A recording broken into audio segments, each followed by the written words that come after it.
Assalamualaikum warahmatullahi wabarakatuh. Yang terhormat Bapak Muhammad Syarif Khalili MBDI selaku dosen mata kuliah materi Quran Hadis MTS MA. Saya Alifiatun Manjalina, semester 4 Prodi Pendidikan Agama Islam dengan NIM 52105120005. Di sini saya akan menjawab soal UTS pada mata kuliah materi Quran Hadis MTS MA dengan soal: apa perbedaan pokok antara Al-Quran dan hadis, serta apa saja fungsi hadis terhadap Al-Quran, serta contoh-contohnya. Nah, pada dasarnya Al-Quran adalah wahyu Allah yang diturunkan kepada Nabi Muhammad SAW melalui perantara malaikat Jibril, sehingga malaikat Jibril membacakan wahyu tersebut dengan permulaan kata kul, dan malaikat Jibril membahasakan Tuhan dengan sebutan Allah. Nah, kemudian Al-Quran dijadikan sebagai sumber utama dari segala hukum dalam kehidupan, bahkan dapat dikatakan sebagai pedoman hidup. Keaslian Al-Quran dan kemurnian Al-Quran sebagai kitab suci umat Islam akan selalu terjamin, sebab Allah SWT sendiri yang menjamin pemeliharaannya. Buktinya, kitab suci Al-Quran di berbagai wilayah Indonesia ataupun di berbagai penjuru dunia, semua isinya itu sama gitu. Sedangkan hadis ialah sesuatu yang disandarkan kepada Nabi Muhammad SAW, baik perkataan, perbuatan, takrir maupun sifat. Demikian dapat dipahami bahwa hadis merupakan segala sesuatu yang berdasarkan kepada Nabi Muhammad SAW, baik perkataan maupun perbuatannya. Berbeda dengan Al-Quran yang merupakan kitab suci yang diwahyukan oleh Allah SWT kepada Nabi Muhammad SAW. Hadis dalam hukum Islam merupakan sumber kedua setelah Al-Quran.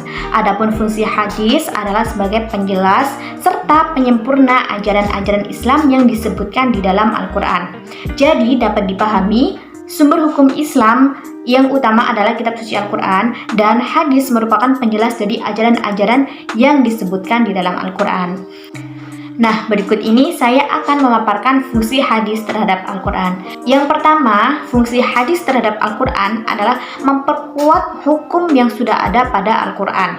Contohnya, hadis riwayat Muslim dari Ibnu Umar tentang puasa yang berbunyi, jika kamu sekalian melihat ru'yah atau bulan, berpuasalah, dan jika melihat ru'yah atau bulan, maka berbukalah. Hadis tersebut mempertegaskan ketentuan ayat di dalam Al-Quran, yaitu Bismillahirrahmanirrahim, faman syahida minkumus syahra falyasum, yang artinya barang siapa yang menyaksikan pada waktu itu bulan, maka hendaklah ia berpuasa. Quran Surat Al-Baqarah ayat 185. Fungsi yang kedua, yakni merinci ayat Al-Quran yang masih bersifat mujmal atau global.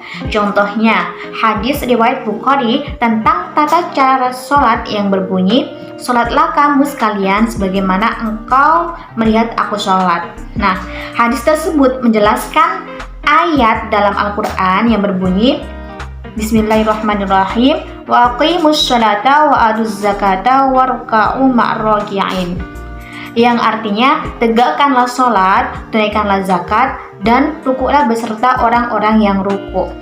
Quran Surat Al-Baqarah ayat 43. Kemudian fungsi yang ketiga adalah menetapkan hukum yang belum terdapat dalam Al-Quran.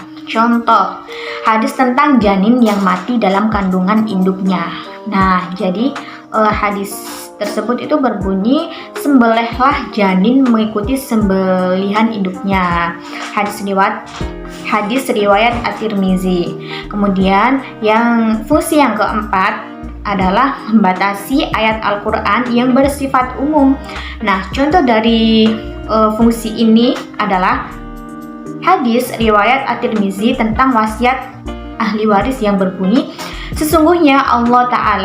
Sesungguhnya Allah telah memberikan bagian bagi orang-orang yang benar-benar memiliki hak untuk itu, maka tidak ada wasiat bagi ahli waris. Dan hadis tersebut berfungsi menaskan ketetapan ayat menaskan ketetapan ayat Al-Quran yang berbunyi Bismillahirrahmanirrahim, kutiba alaikum idha hadara ahadakumul mautu in taraka khairanil wasiyatu lil walidaini wal aqrabina bil ma'ruf haqqan 'alal muttaqin, yang artinya diwajibkan kepadamu apabila seseorang di antara kamu didatangi tanda-tanda maut sedang dia meninggalkan kelebihan harta yang banyak, maka berwasiat kepada kedua orang tua dan karib kerabat dengan cara yang patut sebagai kewajiban bagi orang-orang yang bertakwa. Quran Surat Al-Baqarah ayat 180. Sekian jawaban untuk UTS mata kuliah materi Quran, Hadis, dan MA. Apabila ada kurang lebihnya, saya mohon maaf yang sebesar-besarnya. Wassalamualaikum warahmatullahi wabarakatuh.